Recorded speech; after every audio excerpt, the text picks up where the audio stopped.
নবীজি বললেন, ও মদিনাবাসীরা, আমি মদিনাকে কখনো ভুলে যাব না। রাসূলুল্লাহ হিজরত করলেন, মদিনা মুনাওয়ারায় প্রবেশ করলেন।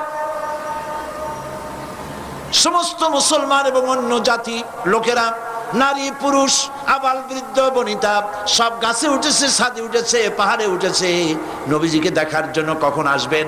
সময় তাদের প্রতীক্ষার শেষ হয় না। হঠাৎ করে এক ইহুদি দূর থেকে চাঁদের মতো দেখতে পেল, আর ইহুদি সর্বপ্রথম খবর দিল মুসলমানদেরকে, বড় সুন্দর চাঁদের মতো কেউ যেন আসতেছেন বলে মনে হয়। সকলে লক্ষ্য করল আর তাকিয়ে দেখলো চাঁদের মতো উদিত হতেছে দূরের থেকে।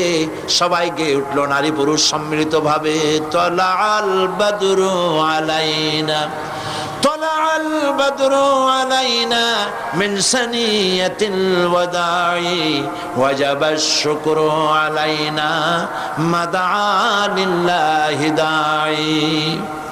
আমাদের জন্য পূর্ণিমার চাঁদ উদিত হয়েছে।